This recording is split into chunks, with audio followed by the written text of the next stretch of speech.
Hello everyone, this is Jason from Primetime Aquatics. In the live stream this week, we got on the subject about, am I worried about any of these fish tanks ever blowing a gasket, blowing a seal, leaking all over the place? Where do we get our fish tanks from? The truth is that all the fish tanks that you see around our fish room, the vast majority of them have been bought from the Petco dollar per gallon sales and the PetSmarts. We don't have some special hookup where we've been buying, super expensive, high quality tanks. And the answer I gave was no, I don't necessarily worry a lot about it. And all the time we've had fish, I've only had one tank slightly leak, and that was a 75 gallon. I brought it back to the store, they replaced it. It wasn't like a big giant leak, but I think one of the reasons why I don't have any of those horror stories is I do a lot of inspection before I buy the tank. And that's what I want to show you today is if you're going to be buying a fish tank at a store, you need to be looking at a couple things before you take that fish tank home. And if it's in a kit, you open up the box because you need to make sure that that tank that you're buying is actually well assembled. So let me show you what I mean. All right, so let's take this 40-gallon breeder as an example. And we can see here we've got an edge here, a seam.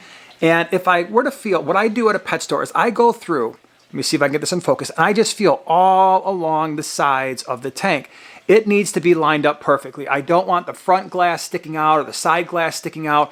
I don't want uneven seams, and that is critical because when you're buying a tank, if these seams here, if you feel this, and there is a ridge, a large ridge where the front panel or the side panel is sticking out, skip that tank. Buy a different one. If it's the only one there, take a pass.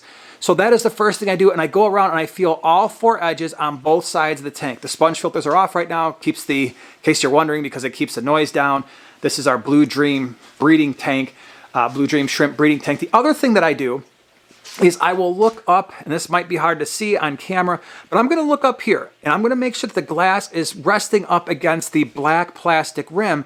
What a lot of people, I don't know if they realize, is when you look at these standard tanks, right? I'm not talking about rimless tanks, obviously, but when you look at a standard tank like this, what's really keeping the glass in place and reducing the stress is not the seams, not the silicone that's holding these edges together.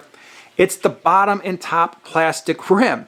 That's also the reason why if you've got a large tank, like let's say we go over here and we look at the 75 gallon over there, there's a center brace in that tank. If that center brace is ever cracked, you need to avoid that tank. Do not use it because that center brace, that plastic center brace is what is holding all of the glass together. And you will see like on a 55 or a 75, if that thing's broken, that front glass will actually be bowing out. And so definitely not something you want to have happen.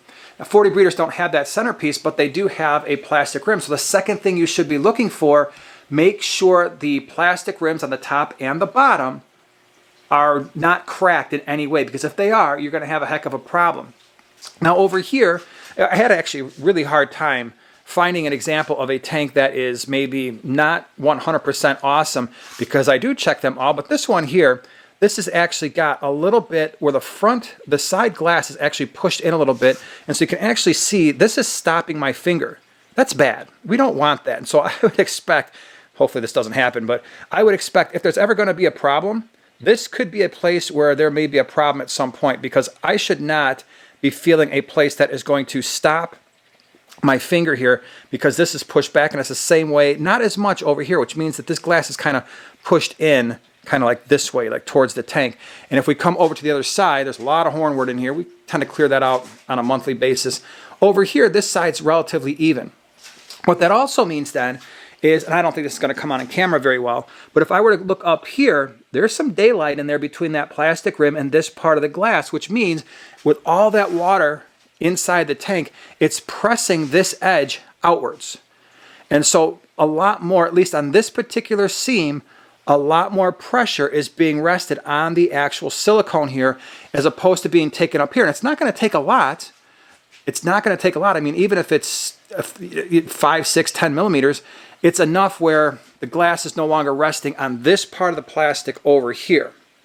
All right, so the bottom line is this. To avoid problems with new tanks, check the seams, check the top and bottom rims, make sure that everything is basically nice and flush and there are no ridges. It will save you. It's not a guarantee 100% of the time you're not gonna have any issues, but it's gonna reduce the likelihood that you hear one of those horror stories where, yeah, I bought this tank from this store and it blew a seam and now there's water all over the place, because even a gallon of water on the floor is a lot of water. So I wanted to share that with you. Hopefully it helps. Appreciate you being here, and we'll see you next week.